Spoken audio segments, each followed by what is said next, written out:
Olá, boa noite, seja bem-vindo à nova temporada do Informação Semanal, o programa que leva até si o resumo das principais notícias da região durante esta semana. O CHTS advertiu para o enorme aumento de casos de Covid-19 na região. O Centro Hospitalar do Tâmega e Sousa, que agrega o Hospital Padre Américo e de São Gonçalo, em Amarante, publicou uma nota na sua página oficial do Facebook, na qual dá nota do enorme aumento de casos de infecção pela Covid-19 na região e apela a todos que ajudem o Centro Hospitalar no combate à pandemia com comportamentos adequados. O enorme aumento de casos de infecção pela Covid-19 na nossa região torna muito difícil o combate sem um esforço coletivo. É fundamental a ajuda de todos e contamos com essa colaboração para vencermos este período difícil da nossa vida coletiva. Junta-se um comunicado feito pelas autoridades de saúde na área do ACES, Val de Sousa Norte, mas o mesmo é aplicável aos outros ACES nos 12 concelhos da nossa região. Refere à nota que o Centro Hospitalar partilhou e que aconselha a que os utentes só em casos verdadeiramente graves se desloquem ao Centro Hospitalar do Tâmega e Sousa. Foi também durante esta semana que o Governo definiu o dever de permanência no domicílio para os concelhos de Lousada, Passos de Ferreira e Felgueiras. O Conselho de Ministros aprovou também a resolução que determina a proibição de circulação em diferentes concelhos do território continental no período das 0 horas de 30 de outubro até às 24 horas de 3 de novembro, no fundo, o fim de semana correspondente ao Dia dos Fiéis Defuntos, ou Dia de Finados. Esta resolução implica que cada cidadão não possa circular entre concelhos, como já tinha acontecido no passado, neste fim de semana. O Conselho de Ministros reconhece a necessidade de assinalar o luto e, por isso, decidiu também declarar o dia 2 de novembro como Dia de Luto Nacional, como forma de prestar homenagem a todos os falecidos e, em particular, às vítimas da pandemia Covid-19. Foi finalmente aprovada uma resolução do Conselho de Ministros que define um conjunto de medidas especiais aplicáveis aos concelhos de Felgueiras, Lousada e Passos de Ferreira no âmbito da situação de pandemia. Relativamente a estes 3 concelhos, são aprovados o dever de permanência no domicílio, com exceção de um conjunto de atividades à semelhança do que tinha acontecido no passado para o conjunto das 19 freguesias de Lisboa, para trabalhar, para frequentar a escola e um conjunto de outras atividades. Decreta também a proibição de quaisquer eventos com mais de 5 pessoas nestes 3 concelhos. Decreta ainda que todos os estabelecimentos devem estar encerrados nestes 3 concelhos, repito, de Passos de Ferreira, Felgueiras e Lousada, às 22 horas. Decreta também que o teletrabalho é obrigatório para todas as funções que o permitam nestes 3 concelhos.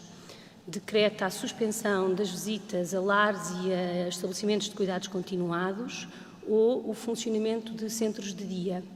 E, finalmente, proíbe a realização de feiras ou mercados de levante, volto a repetir, nestes 3 concelhos, por evolução da situação epidemiológica nestes 3 concelhos que a Sra. Ministra da Saúde também apresentará.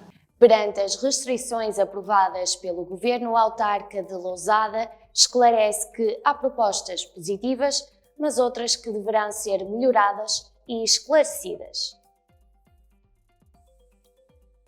O presidente da Câmara de Lousada, Pedro Machado, defendeu esta sexta-feira, num texto que publicou na sua página pessoal do Facebook, que, na sequência do encontro com o primeiro-ministro, António Costa, que ocorreu na quarta-feira na Associação Empresarial de Passos de Ferreira e que juntou os autarcas de Passos de Ferreira e Felgueiras, propôs um conjunto de medidas, algumas das quais foram atendidas e outras que não foram atendidas. O autarca manifestou mesmo que há propostas positivas, mas outras poderiam ter sido melhoradas ou esclarecidas. Pedro Machado manifestou que Lousada é e será conhecida pelos bons motivos e irá dar uma imagem de combate a esta pandemia.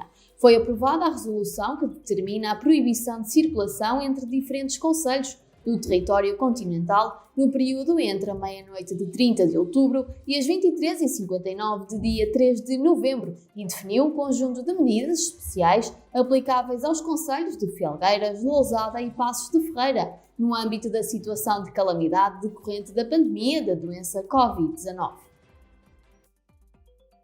O presidente da Câmara de Felgueiras critica o timing e classifica de desajustadas as declarações da distrital do PSD Porto. O presidente da Câmara de Felgueiras, Nuno Fonseca, criticou o timing e classificou de desajustadas as críticas feitas esta quinta-feira pela distrital do PSD, em comunicado, à atuação e gestão dos autarcas de Felgueiras, Lousada e Passos de Ferreira e também o diretor executivo do ACES Tâmega 3, Hugo Lopes, face à expansão do número de infectados por Covid-19 nestes 3 concelhos.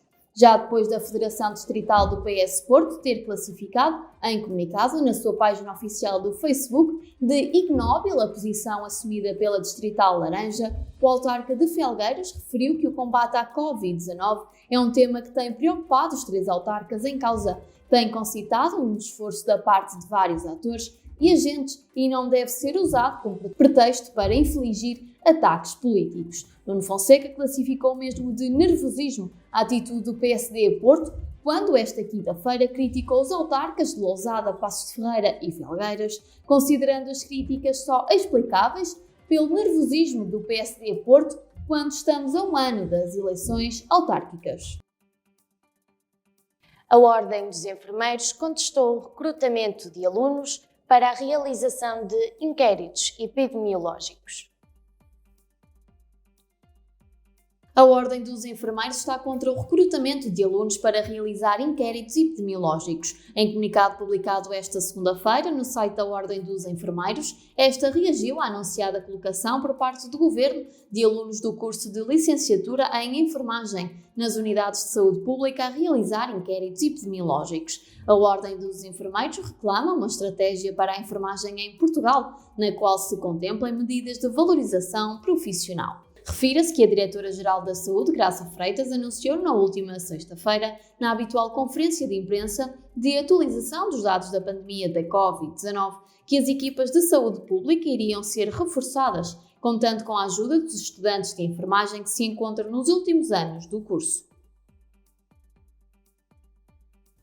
A Câmara de Alijó apelou à serenidade na sequência da identificação do foco de infecção na IPSS de Sanfins do Douro. A Câmara de Alijó apelou à serenidade e sentido de responsabilidade num comunicado que partilhou na página oficial do Facebook, na sequência da identificação de um foco de infecção confirmado numa instituição particular de solidariedade social em Sanfins do Douro. Segundo a autarquia, neste momento, existem 28 casos positivos na instituição, nomeadamente 17 funcionários e 11 utentes da Valência Lar. Na sequência da evolução da situação epidemiológica no concelho, designadamente o foco de infecção confirmado na IPSS de Sanfins do Douro, informamos que estamos com as autoridades competentes a efetuar diligências necessárias para garantir a segurança de todos, atendendo a que ainda existem casos inconclusivos. Aguardamos a todo momento informação da saúde pública para podermos atualizar os dados epidemiológicos e esclarecer a população. Lê-se no comunicado que esclarece que assim que a autarquia estiver na posse de toda a informação, fará a atualização dos dados. Se não viu, pode rever agora um pequeno excerto da entrevista à psicóloga Marina Ferreira da Silva. Realmente o impacto da pandemia já se foi revelando ao longo do tempo. Agora, em que entrou efetivamente a segunda vaga, é natural que todos, não é? E que todos os sintomas que as pessoas tinham vindo já a manifestar ao longo do tempo se exacerbem um bocadinho mais. Impera naturalmente a dúvida, não é? Porque nós estávamos mais ou menos na expectativa que isto fosse diminuir ao longo do tempo e foi essa expectativa que se calhar aumentou também a nossa resiliência, visto a que, então o número de casos aumentou, nós neste momento já não sabemos muito bem aquilo que pensar e é esta dúvida que nos atormenta então do ponto de vista psicológico. psicológico. Sintomas como ansiedade, como referiste, Paulo, são muito comuns nos pacientes. Os pedidos de consulta, os pedidos de primeira consulta têm vindo a avolumar-se efetivamente. Isso é sinónimo de que as pessoas não estão a reagir assim tão bem do ponto de vista psicológico como se calhar outrora estavam. Era novidade efetivamente, isto causou transtornos, digamos assim, mas nós vivíamos na expectativa que isto fosse amenizar e fosse passar. E, portanto, se calhar agora nesta segunda vaga será um bocadinho mais difícil de responder do ponto de vista psicológico. Foi também durante esta semana que o Novo Canal recebeu a presença de Carlos Alberto, presidente do Conselho de Administração do Centro Hospitalar do Tâmega e Sousa. É muito importante passar a mensagem de que, compreendendo o pânico que as pessoas estão a viver, e é preciso que se diga que nós compreendemos essa situação de angústia e de pânico, mas também temos que, de certa maneira, educar as pessoas, se é que se pode dizer assim, no sentido de irem ao sítio certo para fazer cada uma das coisas. E o sítio certo para se buscar a realização de um teste de Covid é ou pelo contacto com o Saúde 24, ou pelo contacto com o seu médico de família. Portanto, é isso que nós pedimos à população. Que libertem a nossa urgência para aquilo que é verdadeiramente urgente, porque, de facto, estamos a atingir picos superiores aos que atingimos normalmente na altura da gripe, o que é completamente inimaginável há umas semanas atrás. E, portanto, isso dificulta, como é fácil de perceber, dificulta o atendimento daqueles casos que são verdadeiramente urgentes. E, portanto, este apelo que nós fazemos à população é que sejam absolutamente criteriosos e não vão à urgência se não for absolutamente necessário. A Câmara Municipal de Paredes determinou o encerramento de cafés e pastelarias às 22 horas e o cancelamento de eventos artísticos e culturais. A Câmara de Paredes, no âmbito da situação de calamidade que foi decretada recentemente pelo Governo e da resolução que confere ao Presidente da Câmara territorialmente competente a competência de definir novas regras, determinou encerrar os cafés, pastelarias e similares às 22 horas. O Executivo Municipal, chefiado por Alexandre Almeida, determinou que, para os restaurantes, a partir das 22 horas fica excluído o acesso ao público para novas admissões e o encerramento obrigatório às 23 horas. O Presidente da Câmara Municipal determinou também o cancelamento de todos os eventos públicos de natureza cultural e artística, entre outros, a suspensão da realização da Feira Franca de Paredes, que tem lugar no primeiro e terceiro domingo de cada mês. Ricardo Sousa, presidente do Partido Social Democrata de Paredes, também esteve aqui em estúdio para comentar os temas da atualidade no Conselho. E então, com este tempo todo, não tinha que ter aprendido e criar outras condições e outras alavancagens para proteger todos. A obrigação de quem é eleito, volto a dizer isto é importante. As pessoas às vezes erram. E as pessoas têm que exigir a quem é eleito. Não é quem é eleito, fica supranatura. As pessoas têm que exigir. E até às vezes ficam tão supranatura, como foi também apelidado nessa reunião extraordinária da Assembleia Municipal, que até o designaram por o padrinho da Biowater, porque até deu o folar mais cedo, ou quer dar o folar mais cedo à Biowater do que a Páscoa. A Páscoa ainda demora, já quer dar. Mas isto cabe a quem é eleito fazer este caminho. Em relação à Covid-19, Sinfãs volta a disponibilizar linha de apoio municipal. A Câmara de Sinfãs voltou a disponibilizar uma linha de apoio municipal para prestar auxílio aos cidadãos do município. Segundo a autarquia, a medida tem como objetivo fazer face à evolução da pandemia da Covid-19, tendo como destinatários as pessoas infectadas e em tratamento em casa, os casos suspeitos e em isolamento, ou os mais idosos e vulneráveis, sem apoio nem retaguarda familiar e que tenham sido identificadas pelas autoridades de saúde. Na nota que partilhou na sua página oficial do Facebook, o município esclareceu que aqueles destinatários têm apoio ao domicílio assegurado. Esta semana, o mau tempo atingiu a região e todo o país devido à tempestade Bárbara.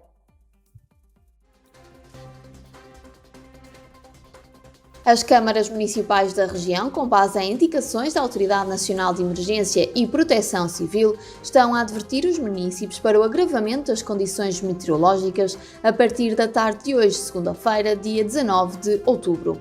São vários os distritos que estão sob aviso laranja, devido à depressão Bárbara que irá atingir Portugal continental, que irá trazer, segundo o Instituto Português do Mar e da Atmosfera, chuva forte, persistente e generalizada no território de Portugal continental, vento forte e agitação marítima forte em toda a costa.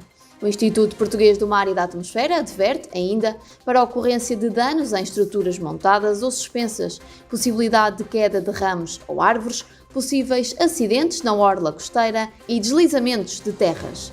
A Autoridade Nacional de Emergência e Proteção Civil recomenda ainda para se estar atento às informações da meteorologia e às indicações da Proteção Civil e forças de segurança. Em Gondomar, a GNR apreendeu 27 mil cigarros de contrabando em venda online. A Unidade de Ação Fiscal, através do Destacamento de Ação Fiscal do Porto, apreendeu esta quarta-feira 26.800 cigarros de contrabando em Gondomar, segundo a página oficial da GNR, no âmbito de uma investigação que decorria há cerca de 6 meses, dirigida ao combate do contrabando online de produtos sujeitos a imposto especial de consumo. Os militares apuraram que o suspeito, de 37 anos, utilizava as redes sociais online para vender os cigarros sem a estampilha fiscal obrigatória por lei. No decorrer das diligências policiais, foi realizada uma busca domiciliária, da qual resultou na apreensão de 26.800 cigarros de contrabando e 17 kg de folha de tabaco triturado. Uma boa notícia para todos os valonguenses: a Câmara Municipal reduziu o IMI em 5% para empresas e famílias. A Câmara de Valongo vai reduzir o IMI em 5% para famílias e empresas, fixando a taxa em 0,390%. Segundo a autarquia, esta redução teve por base os danos sociais e económicos provocados pela pandemia Covid-19 e a comprovada redução de rendimentos das famílias e restantes agentes económicos. Além desta medida, a Câmara de Valongo vai também fixar uma taxa de derrama reduzida de 1% para empresas com volume de negócios inferior a 150 mil euros em 2020. Ambas as propostas foram votadas na quinta-feira em reunião de Câmara. A linha de Leixões deve ligar o comboio de alta velocidade Porto Vigo ao aeroporto do Porto. O presidente da Câmara de Valongo, José Manuel Ribeiro, defendeu que o anúncio da nova ligação ferroviária do Porto a Vigo é um mote para modernizar a linha de Leixões. Citado em comunicado, o autarca esclareceu que, ao atual desperdício da linha de Leixões para o tráfego de passageiros, não pode somar-se, em caso algum, o seu desaproveitamento para ligar o aeroporto do Porto às cidades da Galiza, saudando o anúncio governamental de uma nova ligação ferroviária de alta velocidade entre o Porto e Vigo. O chefe do Executivo defendeu que esta deve ser potenciada com uma ligação ao aeroporto Francisco Sá Carneiro, em Pedras Rubras, através da modernização da linha de Leixões. Veja agora também um pequeno excerto do novo programa do Novo Canal, Notas do Interior. Eu penso que a comunidade intermunicipal, a nossa, Tâmega e Sousa, é efetivamente uma comunidade bastante heterogénea naquilo que são os municípios que a constituem, mas no fundo a diversidade dos municípios acaba por se complementar numa comunidade intermunicipal que eu acho que poderá funcionar e deverá funcionar muito bem. E inclusivamente eu defendo que haja um maior protagonismo das comunidades intermunicipais no futuro e talvez deixarmos cair aquilo que são os distritos, porque efetivamente os distritos cada vez menos estão ligados à população e as comunidades intermunicipais, fruto do trabalho, da captação de investimento, têm tido aqui um papel importantíssimo.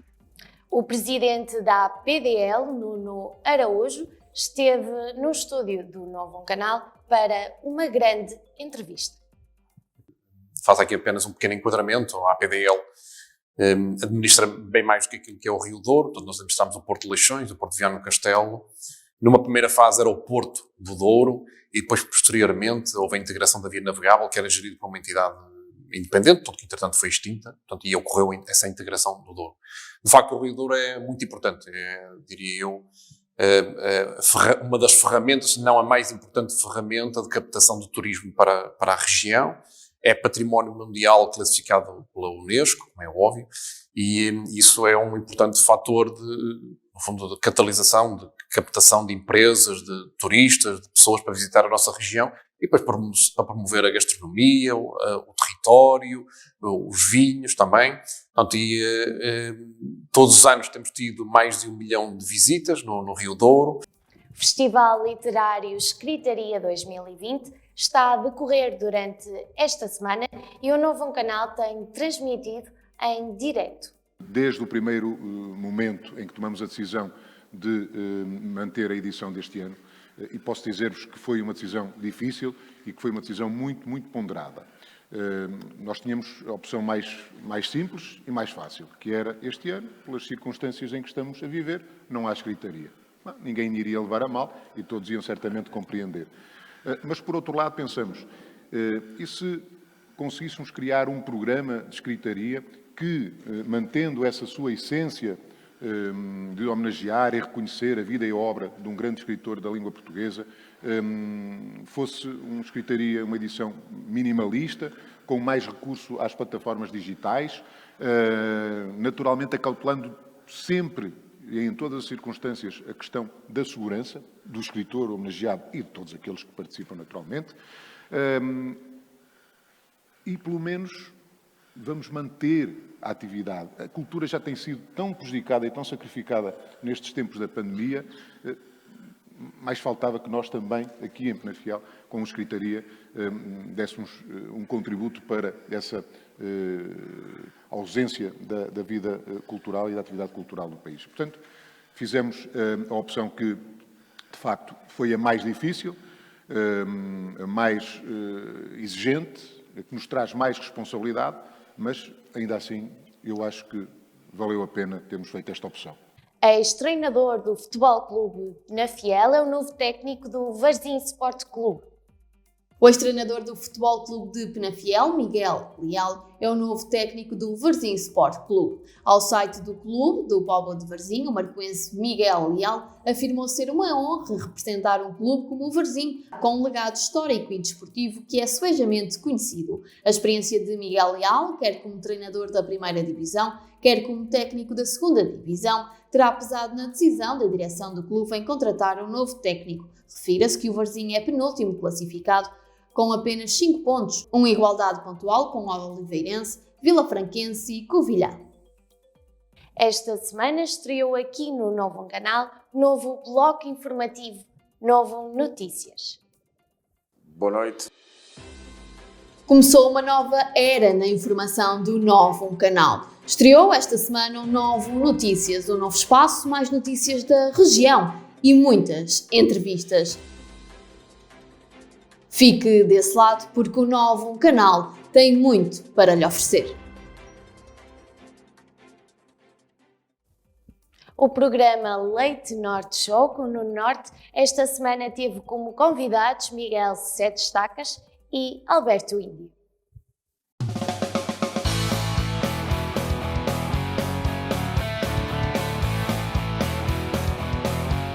Não perca o próximo programa do Leite Norte Show com Miguel Sete Estacas e Alberto Índio no seu Novo Canal.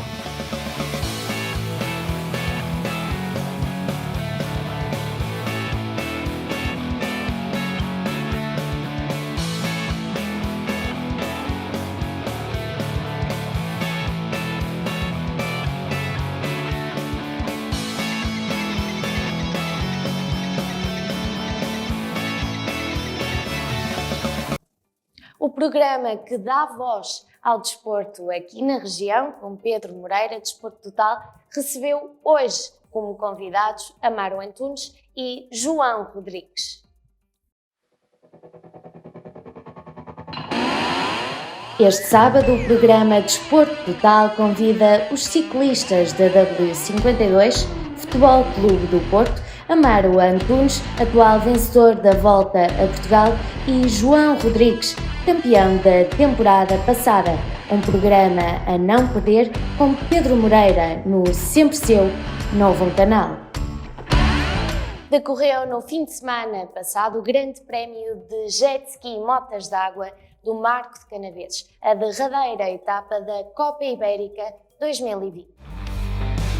Foi uma aposta ganha porque nós conhecemos de facto as potencialidades que temos. Alpendurada Várzea e Torrão tem um espelho de água inigualável, nós sabemos porque também temos pessoas que nos ajudam a organizar os eventos e que nos têm dado esse feedback muito positivo sobre as condições que nós temos para a prática dos desportos náuticos, em concreto para este jet ski, para a Copa Ibérica, e por isso eu acho que foi uma aposta ganha. Foi uma aposta ganha também porque nós queremos demonstrar, e era isso que eu há bocado tinha a oportunidade de dizer também aos colegas da Federação de Motonáutica, nós queremos também lançar o desafio a todos aqueles que estão no panorama dos desportos náuticos de que temos realmente muitas condições para levar a cabo aqui estas provas. Primeiro, porque nós estamos a fazer uma aposta desde logo nas crianças do primeiro ciclo do ensino básico, estamos a fomentar o ensino da canoagem, porque temos dois rios e nunca o podemos esquecer, quer em termos turísticos, quer em termos estratégicos para os desportos náuticos.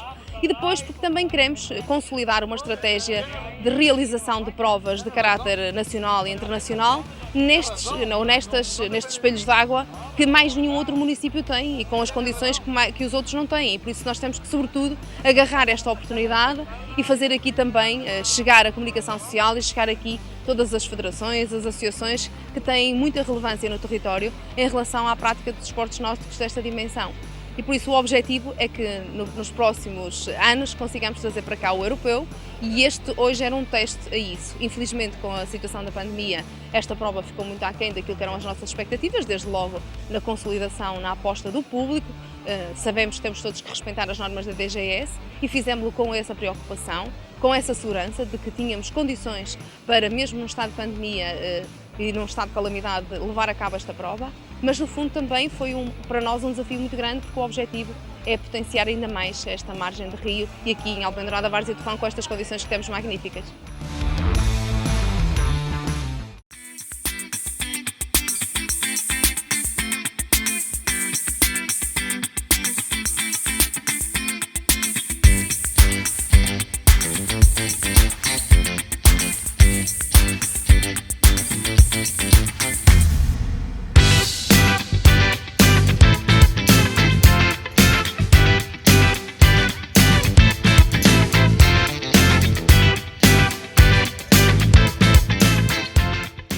E como não poderia deixar de ser, nesta nova temporada do Informação Semanal, contamos também com os nossos comentadores, tanto Diogo Meireles, que já tenho na minha presença, como Pedro Marques Pimenta, e que nos trazem os temas da atualidade sempre e que dão a sua opinião aqui no Informação Semanal. Diogo, fizemos uma pausa mais alongada do que previsto, mas seja muito bem-vindo aqui ao novo estúdio do Novo Canal e à nova temporada do Informação Semanal. É um enorme gosto voltar a este espaço de comentário no Novo Canal e dar os parabéns ao canal por esta renovação muito positiva, e estou certo que os resultados vão ser ainda melhores em relação àqueles que tinham até há bem pouco tempo.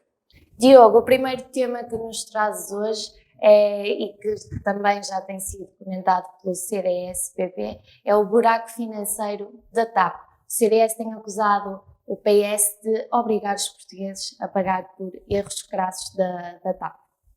É muito engraçado como é que apenas um partido e também o Presidente da Câmara Municipal do Porto, o Dr. Rui Moreira, falam neste tema a proteger a região norte do país, porque sabemos que a TAP não só tem um grave problema financeiro, mas também a nível de estratégia e a nível de gestão e de definição das rotas que querem escolher, têm vindo sistematicamente a abandonar o aeroporto Francisco Sá Carneiro.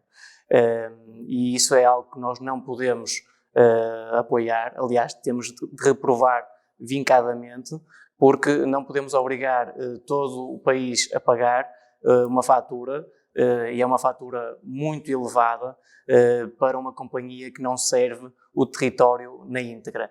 Nós temos de perceber que se o Estado é o acionista maioritário da TAP, as decisões porque também têm de ser... esta discriminação. Exatamente, não podemos discriminar o Norte em relação ao Sul e dizer que as rotas no Norte dão prejuízo. Certamente há rotas também em Lisboa que dão prejuízo, e as primeiras decisões é abandonar o Porto e não gerir as rotas a partir de Lisboa. E o Porto, que é um ponto turístico fortíssimo. Não digo talvez o principal, porque Lisboa é muito forte, mas o Porto é a segunda capital. Exatamente, a nível... Há justificação para isto?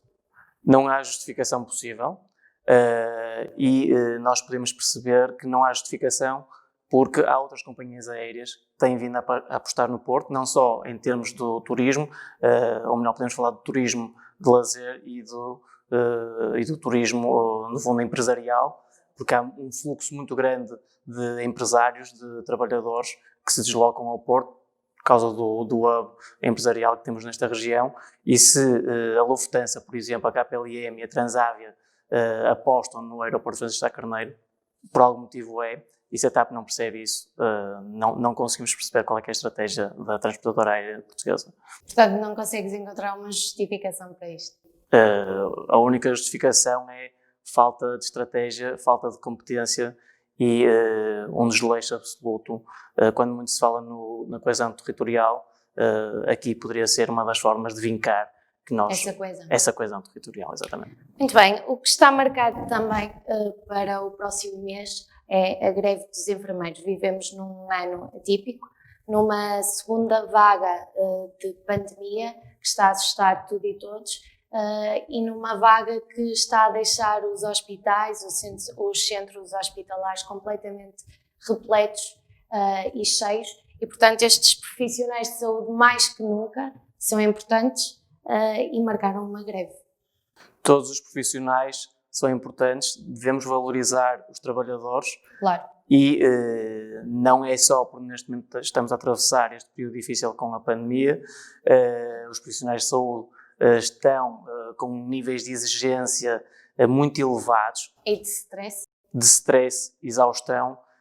Se em condições normais eles já tinham esse tipo de problemas, dado o excesso de trabalho, a falta de profissionais nas unidades de saúde, neste momento, com a afluência que os hospitais têm ainda superior àquilo que se verificava no ano passado, antes da pandemia, temos de olhar para isso com muita atenção. Se já havia falta de investimento, se já havia falta de enfermeiros, neste momento essa falta ainda está mais vincada e o problema é que não se tem corrigido esse problema, não se tem admitido mais enfermeiros, as condições dos enfermeiros continuam, muitos deles continuam em situação precária, e isto é um sinal de alerta para percebermos que não vale a pena ficarmos apenas na varanda a aplaudir os profissionais de saúde.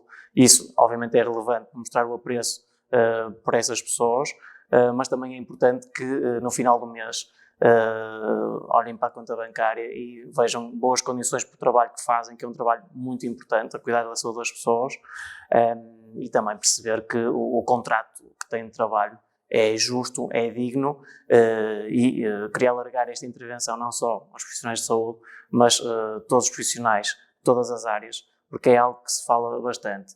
Eu posso associar um tema às condições de trabalho, que é a saúde mental. A saúde mental é um tema muito em voga, e eu estou em crer que há muitos problemas de saúde mental que são criados e escondidos por causa das condições de trabalho. Porque há muitos casos de profissionais que trabalham horas a mais, estão no limite, sentem-se em estado de exaustão, e isso leva a problemas físicos e problemas de saúde mental. Portanto, é urgente olhar e é prioritário olhar para as condições de trabalho no nosso país. Não falo só agora dos enfermeiros, mas de todos os profissionais de saúde. Já foram bestiais, já foram vilões. Achas que serão reconhecidos depois de tudo isto passar e acalmar, desta fase de pandemia passar? Achas que passarão a ser valorizados ou não? Ou vai-se manter toda esta situação? O que eu espero é que eles sejam valorizados, ou melhor, mais valorizados, mas relativamente, não é uma valorização moral, não é isso que nós queremos.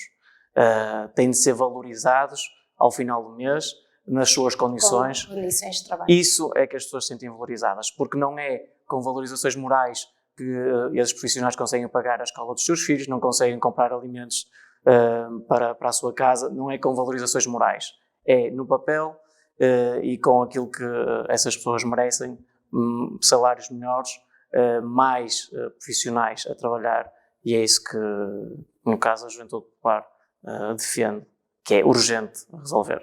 A verdade é que, nesta altura, para além dos recursos humanos que têm falhado, de profissionais de saúde, há também a falha dos próprios hospitais não terem condições, não terem espaço para albergar toda esta população e toda esta fase pandémica.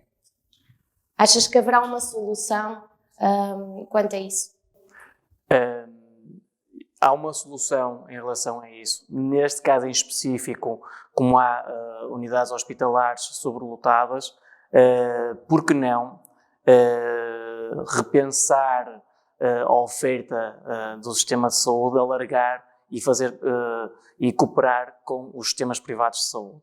Não podemos, não conseguimos perceber que numa fase crítica como esta existem hospitais públicos sobrelotados e existem hospitais privados em que a sua capacidade ainda está muito além de ser esgotada.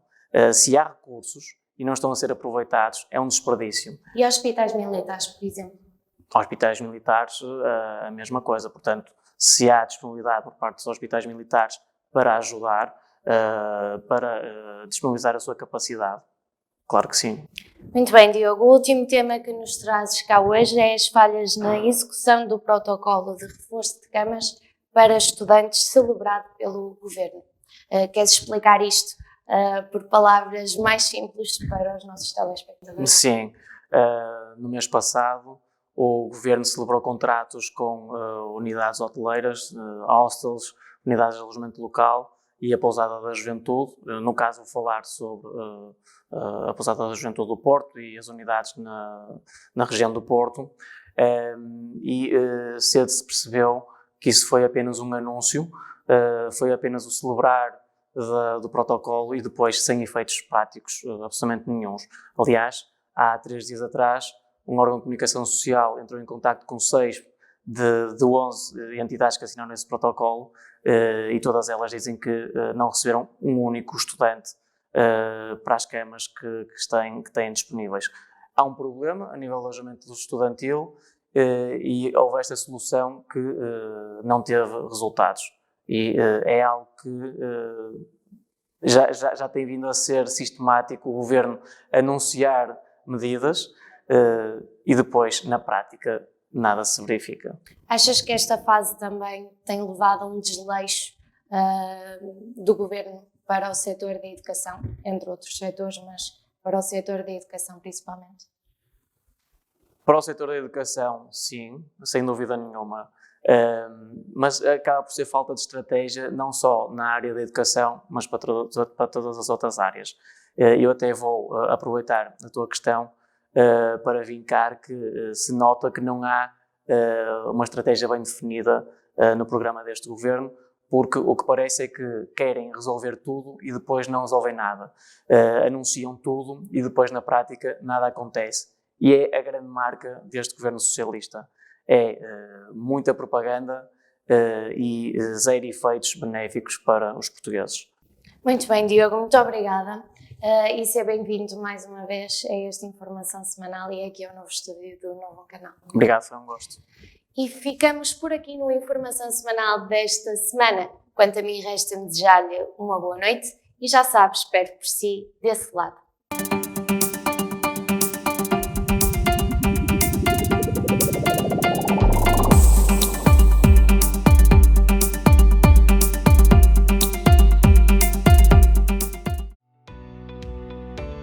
Novo Canal.